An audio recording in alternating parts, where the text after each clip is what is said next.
Before we get into today's story, I want you to imagine something. You're on a first date. You've spent an hour getting ready. You're nervous but excited. You walk into a nice restaurant, and your date is already there, smiling. Everything seems perfect. And then, he pulls out a stack of cash and places it on the table. And says, "This is the waitress's tip. Every time she messes up, I'm taking money away." Would you stay? Would you leave? Would you say something? Keep that question in your mind, because today's story is about a woman who faced exactly this situation. And what she did next sparked one of the biggest debates on Reddit this year. This is the Am I Wrong, and today, we're diving deep into a dating disaster that will make you question everything you thought you knew about first date etiquette, tipping culture, and the psychology of control. Let's get into it. Hey, everyone, welcome back to Am I Wrong? The channel where we dive into the most controversial, shocking, and downright unbelievable stories from Reddit's Am I the Asshole forum. If this is your first time here, hit that subscribe button, because we post these deep dives every single week. Today's story has everything: romance gone wrong, public humiliation, moral dilemmas, and an update that will leave you cheering. This post got over 45,000 upvotes in less than 24 hours and sparked a debate that spread across TikTok, Twitter, and even made it onto morning talk shows. But before we jump in, let's talk about why this story matters. Dating in 2026 is already complicated enough. Apps, algorithms, ghosting, breadcrumbing, it's a minefield. But what happens when someone uses a first date not to get to know you, but to test how much control they can exert over others? That's what today's story is really about. So grab a snack, get comfortable, and let's talk about Brad. The man who turned a first date into a psychological experiment. Our protagonist today is a 28-year-old woman. The Reddit post is anonymous, but for storytelling purposes, we'll call her Sarah. And here's what you need to know about Sarah to understand why this situation hit her so hard. Sarah works as a teacher. Elementary school, 2nd grade. She's the kind of person who believes in giving people second chances, seeing the good in others, and treating everyone with kindness. Her friends describe her as empathetic, maybe too empathetic. She's the friend who will listen to your problems for 3 hours and then apologize for not being more helpful. 6 months before this date, Sarah ended a 4-year relationship. It wasn't dramatic. It wasn't toxic. They just grew apart. Her ex moved for a job opportunity, and they decided long distance wasn't for them. It was mature, amicable, and honestly, kind of sad. Sarah threw herself into work, spent time with friends, and eventually, her roommate convinced her to try dating apps. Now, Sarah had never been on a dating app before. Her previous relationship started in college, back when people still met in person at parties. So this whole world of profiles, bio optimization, and strategic swiping was brand new to her. For the first 3 months, it was rough. Sarah went on maybe a dozen first dates. Some were fine but forgettable. Some were outright terrible: the guy who spent the entire date talking about his ex, the guy who brought his mom along as a surprise, the guy who asked her to Venmo him for half the coffee before they'd even ordered. But Sarah kept trying, because that's who she is. She believes in putting yourself out there. She believes in possibilities. And then, she matched with Brad. Brad's profile seemed great. And I want to emphasize that, because this is important. Brad wasn't obviously a red flag from the start.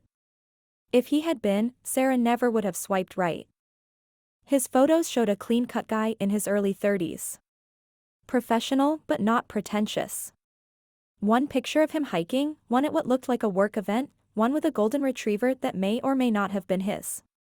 His bio said he worked in finance, loved trying new restaurants, and was looking for someone who values authenticity and isn't afraid to have real conversations. Red flag in retrospect? Maybe. Authenticity is one of those words that can mean I'm genuine or I'm about to say something offensive and call it honesty. But at the time, it seemed fine. They matched on a Tuesday evening.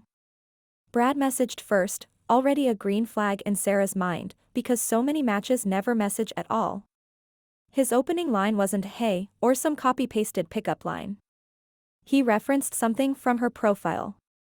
She'd mentioned loving to bake, and he asked what her signature recipe was. They texted back and forth for about a week. The conversation flowed naturally. He asked about her job, seemed genuinely interested in what it was like to teach 7-year-olds. He was funny, not comedian funny, but he could banter. He shared that he'd recently started rock climbing and was terrible at it but loved the challenge. Normal stuff. Human stuff. After about 5 days of messaging, Brad suggested meeting up. "I know a great Italian place downtown," he wrote. "Would you want to grab dinner this Saturday?" Sarah said yes. She was excited. Cautiously excited, but still. This felt different from her other app dates. This felt promising. Looking back, Sarah would replay this entire week of messages, searching for clues. Was there something she missed? Some hint of what was coming? But there wasn't. Brad seemed. Saturday arrives. Sarah spends the afternoon in that specific type of anxious preparation that only first dates inspire. What do you wear to a nice Italian place that says, "I made an effort but not, I'm desperately trying to impress you"? She settles on a black dress, simple, elegant, not too formal. Heels, but not too high. Makeup, but natural. Her roommate, Emma, sits on the bed offering commentary. "That's the one. You look hot but approachable. Like you could either close a business deal or pet a dog in that outfit." Sarah laughs, but she's nervous. Her stomach is doing that fluttery thing. She keeps checking her phone. Brad texted an hour ago, "Looking forward to tonight. I'll meet you there at 7. She's running through conversation topics in her head. What if there are awkward silences? What if he's completely different in person? What if she's built this up too much in her head? Emma gives her a pep talk at the door. "You're amazing. If he's not smart enough to see that, that's his loss. Text me by 8:30 so I know you're not being murdered. Have fun." Sarah drives to the restaurant. It's in a trendy part of downtown, the kind of neighborhood with string lights and couples walking hand in hand. She finds parking, checks her makeup in the mirror one more time, takes a deep breath, and walks toward the entrance. The restaurant is called Bella Notte's Italian for Beautiful Night. Romantic. Warm lighting spills out onto the sidewalk. Sarah can see through the window that it's moderately busy, not empty, not packed. Just right. She walks in. Scans the room. And there he is. Brad. Sitting at a table near the window, wearing a button-down shirt, looking at his phone. He glances up, sees her, and smiles. Stands up. Walks over. "Sarah. You look great." He gives her a brief hug. Not awkward. Not too long. Just normal. Polite. "Thanks," Sarah says. "You too. This place is lovely." They walk to the table together. Brad pulls out her chair. Another green flag. Sarah is starting to relax. Maybe this will actually be nice. And then, 10 minutes later, everything will change. A small candle in the center, cloth napkins. Classical Italian music plays softly in the background. It's the kind of place where you feel like you should be on your best behavior. Brad immediately starts talking, which Sarah appreciates because it takes the pressure off. "So, I've been coming to this place for about 2 years, he says. "The owner is from Naples. Everything is authentic. You're going to love it." They chat about the neighborhood, about how they both found parking. Surface-level stuff.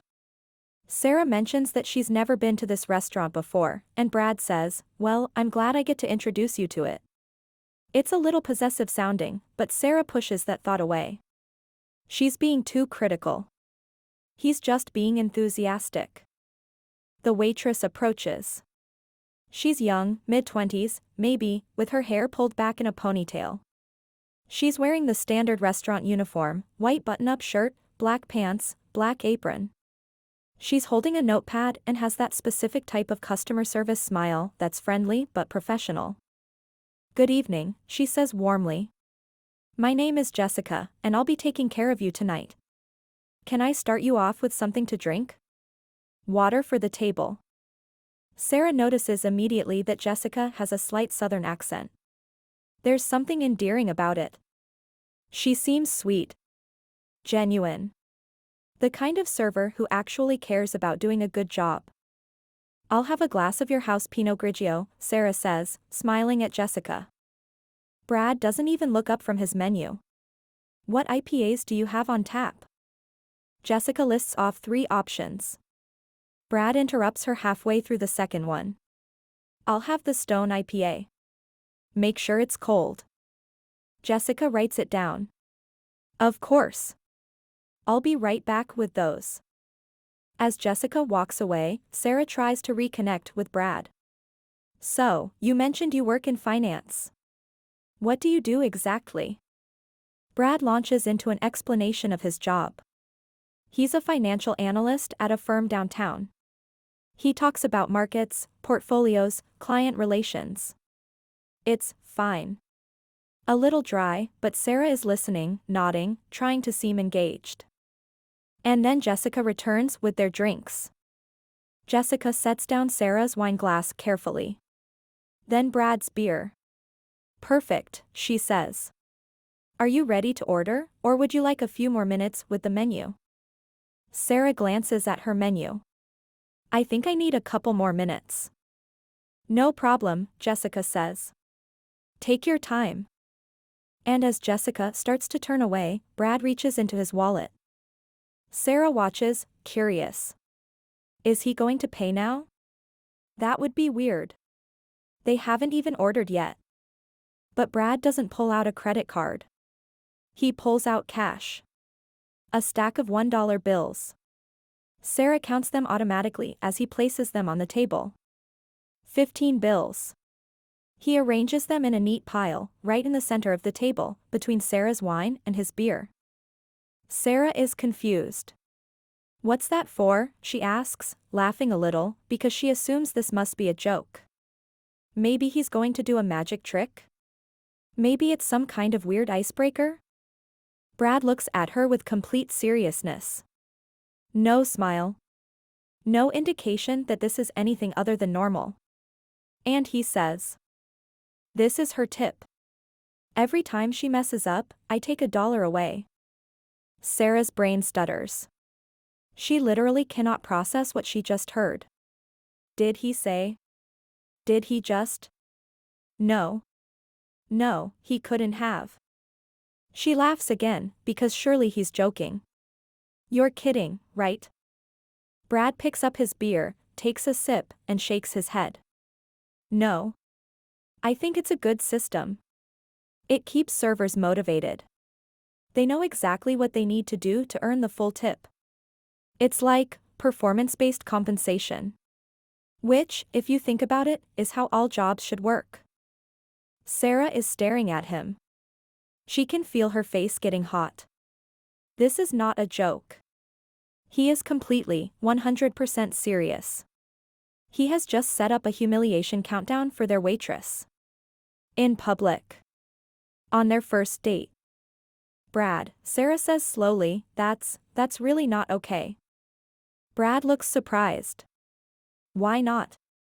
"I'm still tipping. I'm just adding accountability. If she does a good job, she gets $15. That's actually pretty generous for a tip on what will probably be a $60 meal." Sarah does the math in her head. $15 on a $60 meal is 25%. Which is good. But that's not the point. The point is the method. The public display. The power dynamic. She opens her mouth to argue, but then she sees Jessica coming back across the restaurant. And Sarah watches Jessica's eyes land on the stack of bills. Watches the smile falter. Watches Jessica's entire body language change. Jessica approaches the table, and Sarah can see the exact moment she processes what those bills mean. Her smile becomes tighter. Her shoulders tense. When she speaks, her voice is just a fraction quieter than it was before. So, have we had a chance to look at the menu? Sarah wants to apologize. She wants to tell Jessica that this wasn't her idea, that she thinks this is insane, that she's so sorry. But her mouth won't form words. She's frozen in secondhand embarrassment. Brad doesn't even look at Jessica. He's still reading the menu. Give us another 5 minutes. Not a please. Not a thank you. Just a command. Jessica nods. Of course. I'll check back shortly. And she walks away, and Sarah can see the stress in the way she moves. The careful, measured steps of someone who knows they're being watched. As soon as Jessica is out of earshot, Sarah leans forward. Brad. Seriously. You need to put that money away. Brad finally looks up from his menu. Why are you making such a big deal about this? It's a tip. I'm allowed to structure my tip however I want. It's not about the money, Sarah hisses, trying to keep her voice down. It's about the humiliation. You're making her nervous. She's going to spend the entire meal stressed out, trying to be perfect, knowing that any tiny mistake will cost her money. In public. That's cruel. Brad sits back in his chair, crossing his arms. And here's where Sarah sees it for the first time, the defensiveness. The slight irritation that she's questioning him. You know what? Brad says. I do this on all my first dates. It tells me a lot about a person.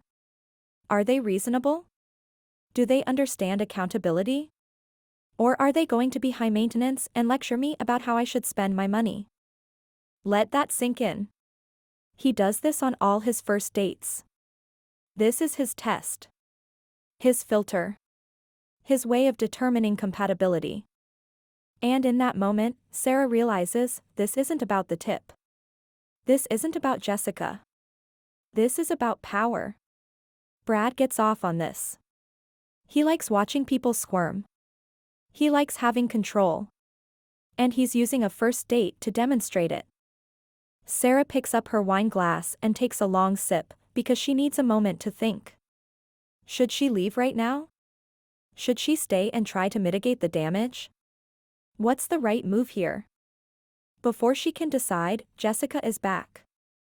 23 minutes later, Sarah checks her watch because time is moving so slowly. Jessica emerges from the kitchen carrying 2 plates. Sarah's salmon looks beautiful, perfectly cooked with a lemon wedge and asparagus arranged artfully on the plate. Brad's chicken parmesan also looks great. The pasta is clearly fresh, the chicken is golden and crispy, the sauce is on the side as requested. Jessica sets down Sarah's plate first. Grilled salmon with seasonal vegetables. Then Brad's. Chicken parmesan with sauce on the side. Is there anything else I can get for you? Jessica asks. Sarah says, no, this looks perfect, thank you. Brad says nothing. He's already examining his food like a health inspector. Jessica hesitates for a moment, probably hoping for some acknowledgement, but when none comes, she says, enjoy your meal, and walks away. Sarah picks up her fork and tries her salmon. It's delicious.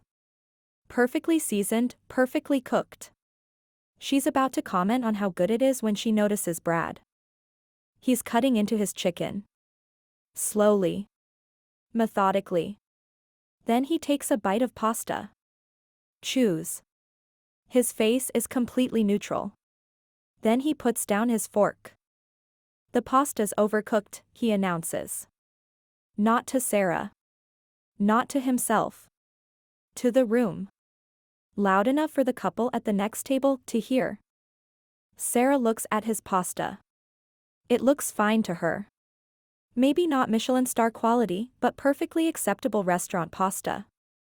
Are you sure? She asks. Brad takes another bite, as if to confirm his assessment. Yes. It's definitely overcooked. It's supposed to have a bite to it. This is soft. Jessica, who has been making rounds to her other tables, notices Brad's expression and quickly comes over. Is everything okay? Brad looks up at her. The pasta's overcooked. I specifically said al dente. Jessica's face falls. Oh, I'm so sorry. Would you like me to have the kitchen make you a new one?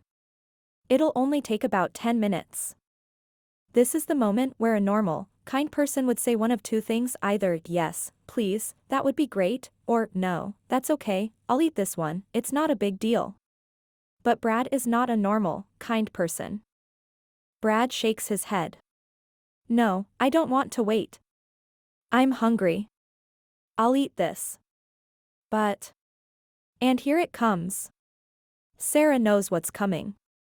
She wants to stop it, but it's like watching a car accident in slow motion. Brad reaches across the table, his hand hovering over the stack of $15 bills. He makes eye contact with Jessica. Makes sure she's watching. And then, with theatrical deliberation, he picks up $1. Holds it up. And puts it in his wallet. $14 left. The table next to them has stopped talking. They're watching now. The older woman at that table looks horrified. Her husband looks confused.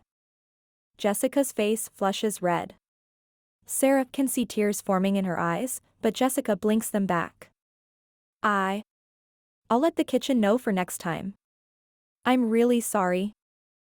Thank you, Brad says dismissively, as if Jessica should be grateful that he's still tipping her at all. Jessica walks away quickly, and Sarah could swear she sees the woman's hands shaking. Sarah puts down her fork. She's lost her appetite completely. That was humiliating, she says to Brad. For who? Brad asks, genuinely confused. For her. You just publicly shamed her for something that probably wasn't even her fault. The kitchen cooks the pasta. She just delivers it. Brad waves his hand dismissively. Then she should have checked with the kitchen before bringing it out. That's called quality control. And besides, she offered to fix it. I said no. So there's no problem. Except that you took her money, Sarah points out, her voice rising slightly despite her efforts to stay calm. I took $1, Brad corrects. She still has 14 left. And if she doesn't mess up again, that's what she'll get. Sarah realizes she's arguing with someone who has a completely different moral framework. To Brad, this makes perfect sense. Logical. Fair. Incentive-based. To Sarah, it's one of the cruelest things she's ever witnessed. Sarah tries to eat her salmon, but every bite tastes like shame. She's hyper-aware of everything happening around them. The couple at the next table is whispering and glancing over. Jessica is moving around the restaurant, but Sarah notices she's avoiding their table now, only coming by when absolutely necessary. Brad, on the other hand, seems completely fine. He's eating his supposedly overcooked pasta without complaint, talking about his recent promotion at work, acting like this is a totally normal dinner date. Sarah is only half listening. She's watching Jessica. She sees Jessica go to another table, a family with 2 kids, and her whole demeanor is different. Relaxed. Smiling. Laughing at something one of the kids says. That's who Jessica is when she's not being psychologically tortured. About 15 minutes pass. Sarah has eaten maybe half her salmon. Brad has finished his chicken and most of his pasta, the pasta he claimed was so overcooked he could barely eat it. Jessica approaches their table cautiously. How is everything tasting? Sarah speaks quickly, before Brad can. My salmon is delicious. Really great. Thank you. Brad just nods, still chewing. Jessica starts to turn away, clearly wanting to minimize her time at this table, when Brad holds up his empty beer glass. Excuse me, he calls out, and Jessica turns back. Yes. Brad rattles his empty glass slightly. I've been waiting for a refill. You should have noticed when you came to check on us. Now, Sarah has been sitting here the entire time. Brad's glass has been empty for maybe 5 minutes. Maybe. The restaurant is moderately busy. Jessica has 4 other tables. She's one person. 5 minutes for a drink refill is completely reasonable. But Jessica doesn't argue. She just says, "I'll get that for you right away," and hurries toward the bar. And Sarah watches, sick to her stomach, as Brad reaches for the money pile again. He picks up another $1. Makes sure Sarah is watching. Puts it in his wallet. $13. "Brad, stop," Sarah says. She should have offered a refill, Brad says simply. That's basic service. I shouldn't have to ask. She's been running around for the last 20 minutes, Sarah argues. She's got other tables. She's one person. Then maybe she should be better at time management, Brad says. And he says it so matter-of-factly, like this is just common sense, that Sarah realizes there's no reaching him. Jessica returns with Brad's beer. Sets it down carefully. "Can I get you anything else?" Her voice is now completely flat. No warmth. Just going through the motions. "No," Brad says. Jessica walks away. She doesn't ask if they want dessert. She doesn't linger. She's done the absolute minimum required of her, and Sarah doesn't blame her one bit. Sarah puts down her napkin. She's made her decision. "Brad," she says, her voice steady, "what you're doing is not okay. It's cruel. It's degrading. And I'm not going to sit here and be part of it." Brad looks up from his plate, surprised. "What are you talking about?" "The tip thing.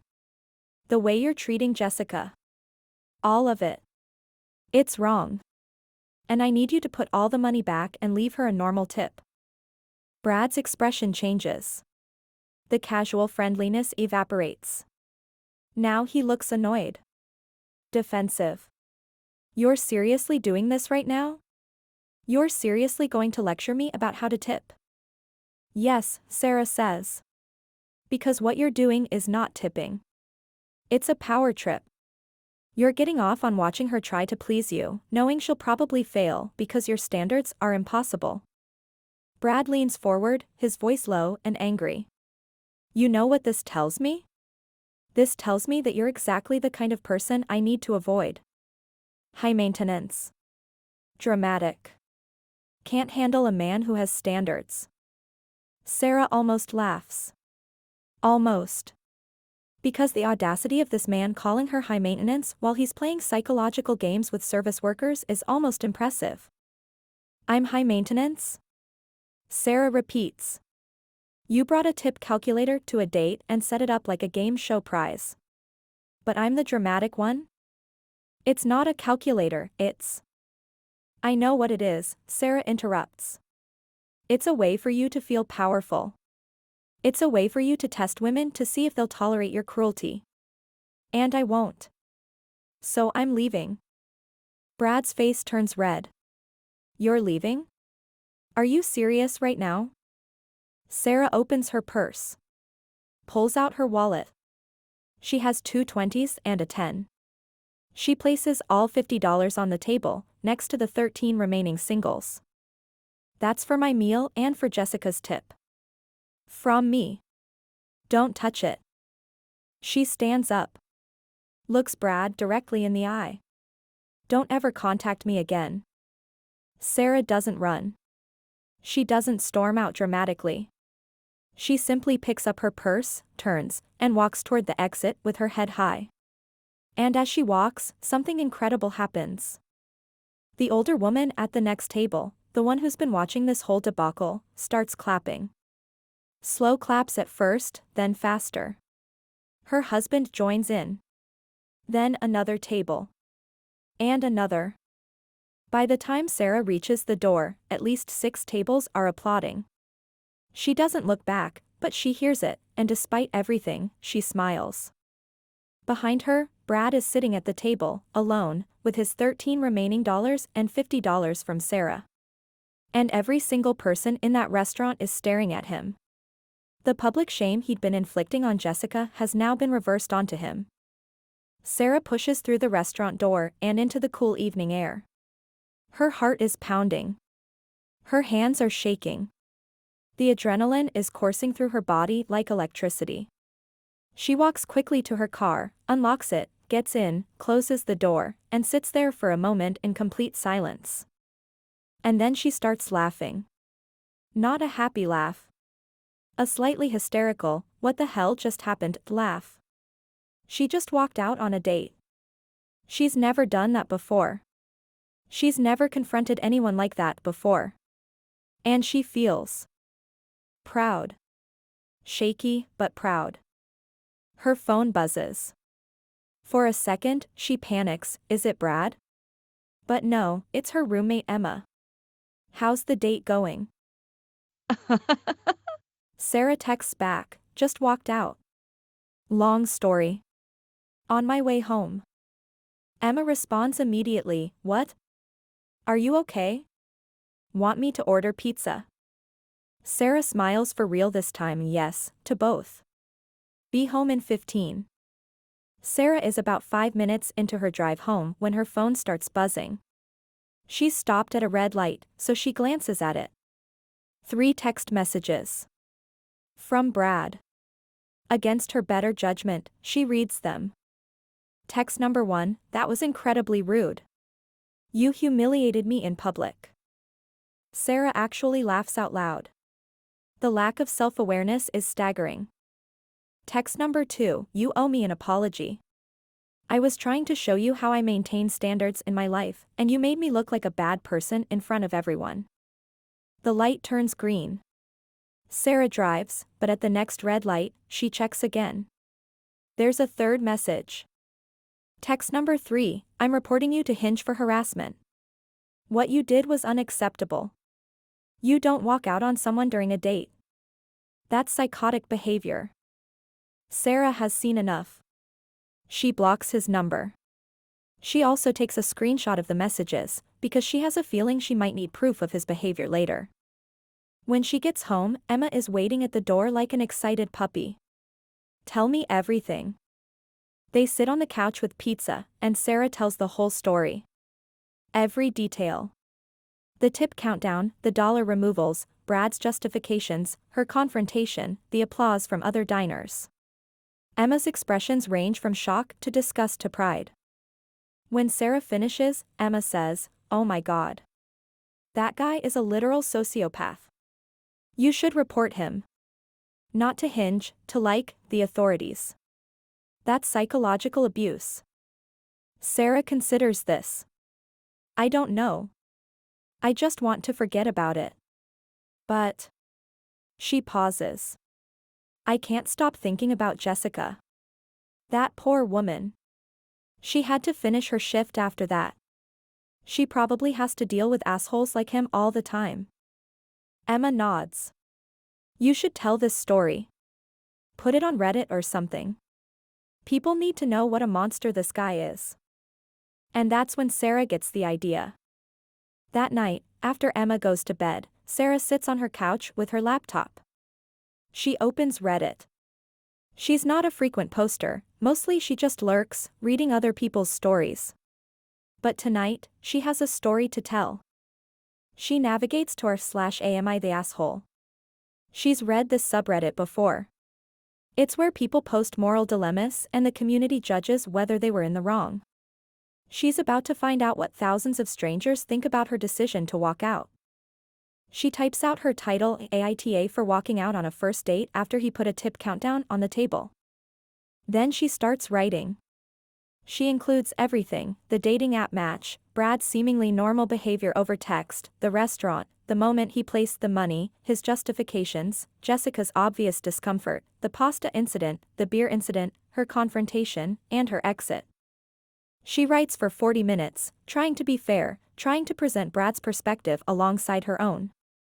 She doesn't want to seem biased. She wants genuine feedback. At the end, she types, I know walking out was dramatic. Maybe I should have just stayed, finished the meal quietly, and then never seen him again.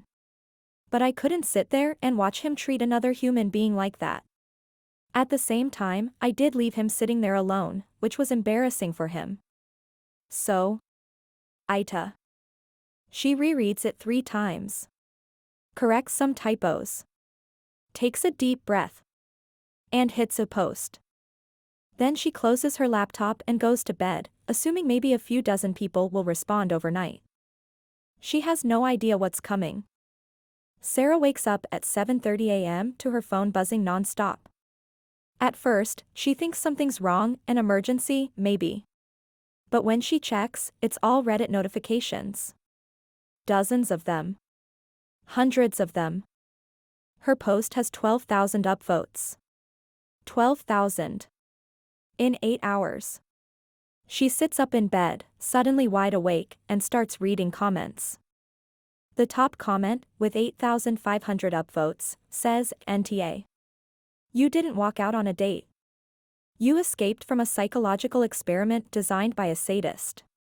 This man is a walking red flag factory wrapped in a red flag blanket inside a red flag house. Run and never look back. Sarah laughs so hard she snorts. She keeps scrolling. Second comment, 7,200 upvotes. As someone who worked as a server for 10 years, thank you. What he did is one of the cruelest things I've ever heard. That waitress probably went home and cried. You stood up for her when she couldn't stand up for herself. You're a hero. Third comment, 6,800 upvotes. The fact that he does this on multiple first dates tells you everything you need to know. This isn't about tipping. This is about power. He gets off on making people feel small. This is abuser behavior. You dodged a nuclear missile. Comment after comment, people are supporting her. Some share their own horror stories of being servers. Some share their own bad date experiences. Some just express pure rage at Brad's behavior. But then Sarah scrolls further and finds the minority opinion. About 3% of commenters have a different take, and their comments are interesting. One person writes, unpopular opinion, but everyone sucks here. What he did was tactless, but he does have a point about accountability. Servers should be motivated to provide good service. And walking out was childish and attention-seeking. You could have just disagreed with him politely and then never seen him again. You didn't need to make a dramatic exit. This comment has -247 downvotes and is buried at the bottom, but Sarah reads it anyway. And she thinks about it. Did she make a scene? Was walking out too much? But then she reads the replies to that comment, and they restore her confidence. Reply number 1, so we're supposed to just smile and nod when we witness psychological abuse? Nah. Sometimes making a scene is the right thing to do. That man needed to be publicly shamed. Reply number 2, this is the kind of take that enables abusers.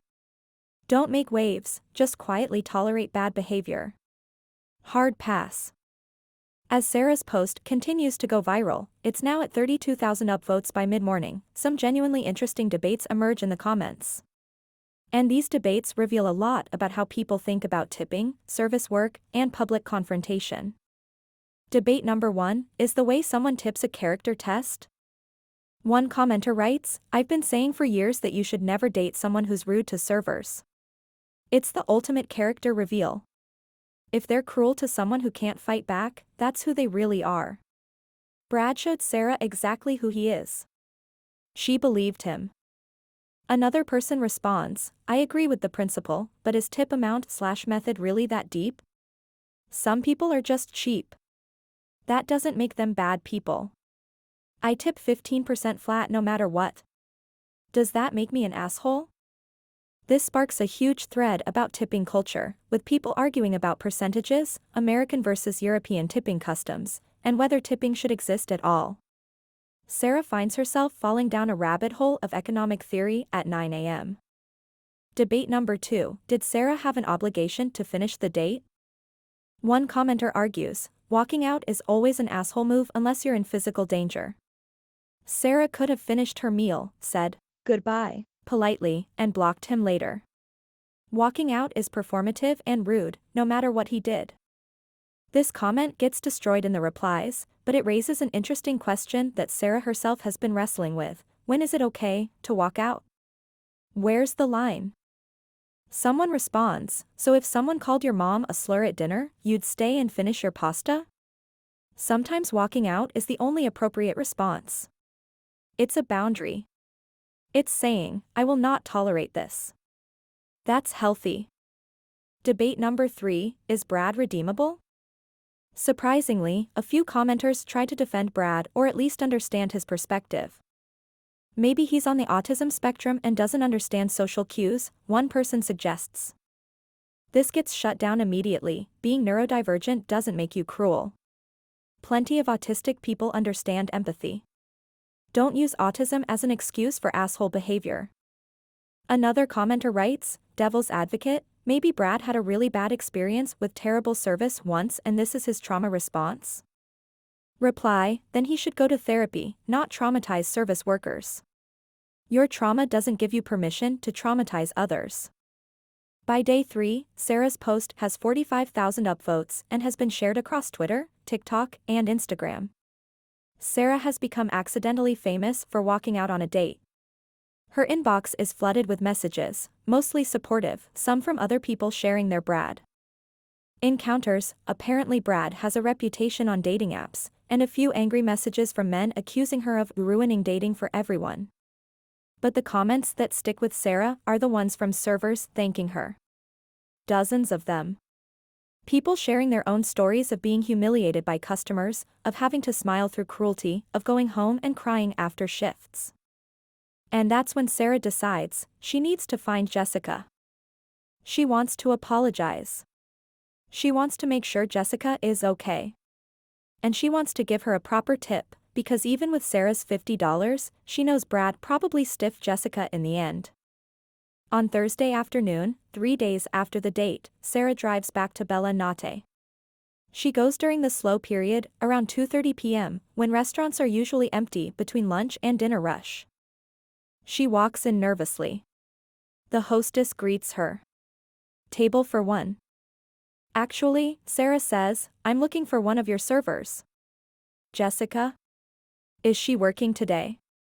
The hostess's expression changes immediately. She gets suspicious. Why do you need to talk to Jessica? Sarah realizes how this looks, some random woman coming in asking for a server by name. I was here on Saturday night. I was at a table with a man who treated her really badly. I just want to apologize and give her something. The hostess's face transforms from suspicious to understanding. Oh my God. Are you the woman who walked out? Jessica told us all about you. You're like a legend here. Hold on. She disappears into the back, and Sarah stands there, awkward and nervous. A few minutes later, Jessica comes out from the kitchen, wearing her uniform, and when she sees Sarah, her eyes go wide. Oh my God. It's you. You came back. They sit in a booth in the corner, and Jessica tells Sarah everything that happened after she left. After Sarah walked out, Brad sat at the table alone for about 5 minutes, fuming. Then he called Jessica over and demanded the check. The bill came to $67. Brad pulled out the remaining 13 singles from his tip pile and put them on the table. Then he said, your coworker abandoned her meal, so I'm not responsible for paying for it. This is for my food only. Jessica, nearly in tears at this point, said, actually, sir, she left $50. It's right there. And she pointed to Sarah's cash. Brad's face turned red. He grabbed Sarah's $50 and his own 13 singles and tried to leave. But the manager, a man named Tony who'd been watching the whole tip countdown drama with increasing disgust, stopped him at the door. Sir, Tony said. The $50 was left by the woman as a tip for Jessica. It's not payment for the meal. Your portion of the bill is $34. You can pay that, and the lady's $50 stays with Jessica. Brad argued. He claimed Sarah stole from him by leaving. He claimed the restaurant was colluding with rude customers. He demanded to speak to the owner.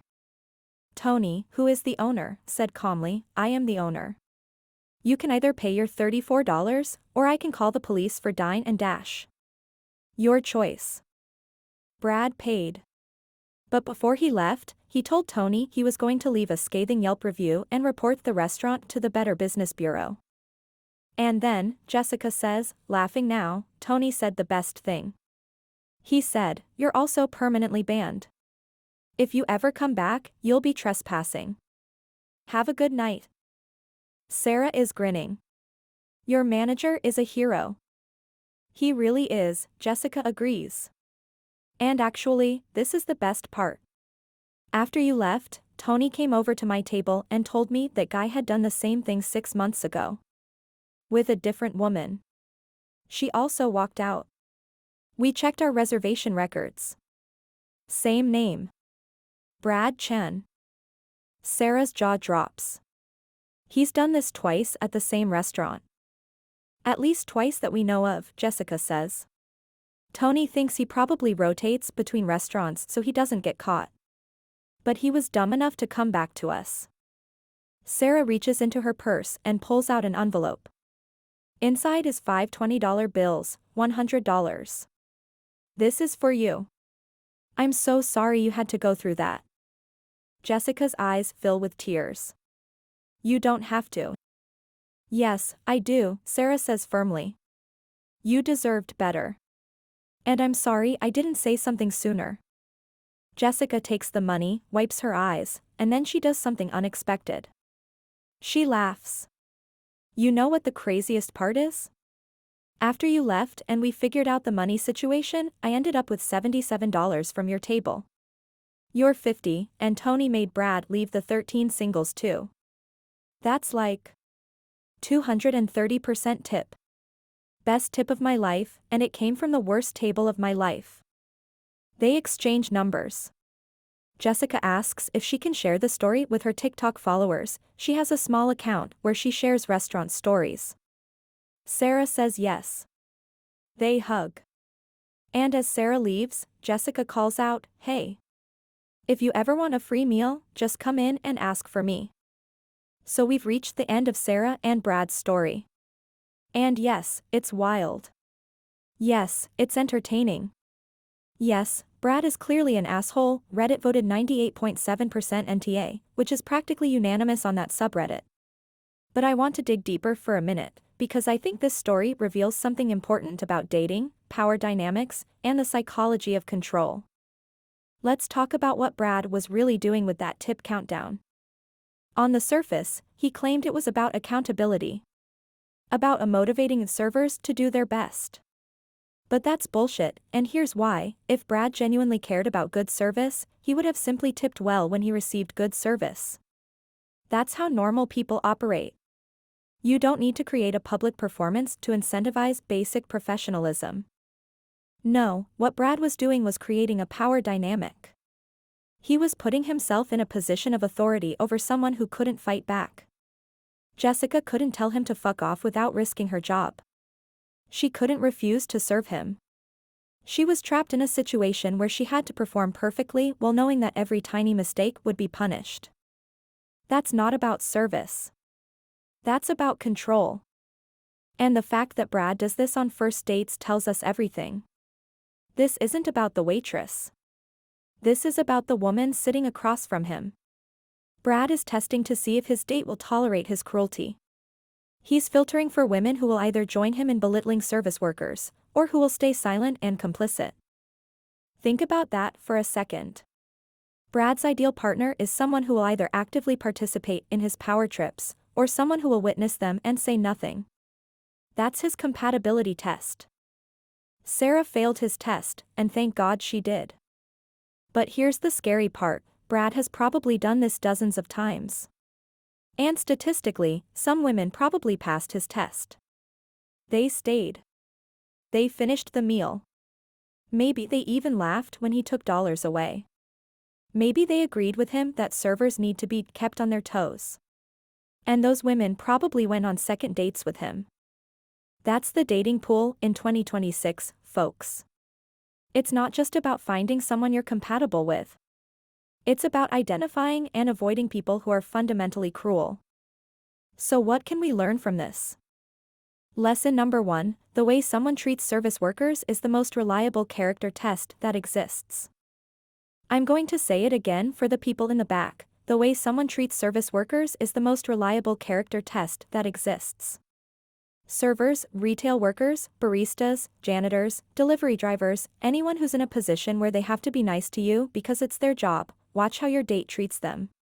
Because that's who your date really is when they think there are no consequences. If someone is rude to a waiter, they will eventually be rude to you. It's just a matter of time. Once the honeymoon phase ends and you're no longer trying to impress them, you'll become the server. And they'll treat you the same way. Lesson number 2, first dates are job interviews for relationships. People show you who they are very quickly if you're paying attention. Brad showed Sarah exactly who he was within 10 minutes. Controlling. Cruel. Gets off on power dynamics. Lacks empathy. Justifies harmful behavior with logic. Those traits don't get better. They get worse. If someone is like this on their best behavior, and make no mistake, people are on their best behavior during first dates, imagine what they're like when they're comfortable. Lesson number 3, walking away is a valid response. We're socialized, especially women, to be polite at all costs. To not make scenes. To give people the benefit of the doubt. To finish the meal even when we're uncomfortable. And sometimes, that's fine. But sometimes, walking away is the healthiest, most self-respecting thing you can do. Sarah didn't owe Brad her time, her patience, or a full explanation. She expressed her boundary, this is not okay, gave him a chance to fix it, put the money back, and when he refused, she removed herself from the situation. That's not dramatic. That's not rude. That's self-respect. And the fact that other diners applauded tells you everything you need to know. They witnessed what was happening. They knew it was wrong. And they respected Sarah for having the courage to stand up and leave. Lesson number 4, trust your gut. Sarah felt uncomfortable the moment those bills hit the table. She had that sinking feeling in her stomach. She knew something was wrong. But she second-guessed herself. She tried to rationalize it. She wondered if she was overreacting. We all do this. But her instincts were right. That uncomfortable feeling was her subconscious recognizing danger. And she should have listened to it immediately. If something feels wrong on a date, it probably is. Your gut is smarter than your desire to be polite. Stories like Sarah's are going viral because they tap into something bigger. Dating in 2026 is exhausting. Apps have turned human connection into a consumer product. Swipe, match, message, repeat. It's dehumanizing. And somewhere along the way, some people started treating dates themselves as transactions. Like Brad with his tip system. Everything is transactional. Everything is measured. Everything has to be optimized. But here's what Brad doesn't understand, relationships aren't about power. They're about partnership. They're about two people seeing each other as equals and choosing to build something together. If you start from a place of let me test if I can control you, you've already failed. Sarah's story went viral because people are hungry for examples of someone standing up and saying, no. This is not acceptable. We're all so used to tolerating bad behavior, to making excuses, to not wanting to rock the boat. And then someone like Sarah comes along and rocks the boat so hard it capsizes, and we all cheer. Because maybe, just maybe, if enough people follow Sarah's example, men like Brad will realize their behavior has consequences. They'll get banned from enough restaurants. They'll get called out publicly enough times. They'll run out of women willing to tolerate their cruelty. Maybe. Or maybe Brad is out there right now, at another restaurant, with another woman, placing another stack of bills on another table. Maybe he learned nothing. Maybe he's convinced he's the victim. But at least Jessica got her $100 tip. At least Sarah got her self-respect. And at least 45,000 people on Reddit learn to watch for red flags on first dates. I'd call that a win. Alright, that's the end of today's story. But before you go, I want to hear from you. Question 1. What would you have done in Sarah's position? Would you have walked out immediately? Would you have stayed and argued? Would you have secretly filmed Brad and put it on TikTok? Let me know in the comments. Question 2. Have you ever walked out on a date? If so, what happened? Share your stories, maybe yours will be in the next video. Question 3. Do you think Brad is genuinely clueless about how wrong his behavior is, or do you think he knows exactly what he's doing and just doesn't care? Sociopath or just deeply misguided? Debate below. Question 4. Should restaurants ban customers who treat staff like this? Or is that going too far? I want to hear both sides. If you enjoyed this deep dive into one of Reddit's wildest AITA stories, smash that subscribe button. We do these every week: relationship drama, moral dilemmas, internet chaos, all of it. Hit the notification bell so you never miss an upload. And if you want to support the channel, consider becoming a member. You'll get early access to videos and exclusive behind-the-scenes content. Share this video with anyone who's currently dating. Trust me, they need to see this. Everyone needs to know about the Brad test. Until next time, remember, treat service workers with respect. Trust your instincts. Don't be afraid to walk away from toxic situations. And for the love of God, don't put tip countdowns on tables. This has been Am I Wrong? I'm your host, and I'll see you in the next video. Stay safe out there, and happy dating.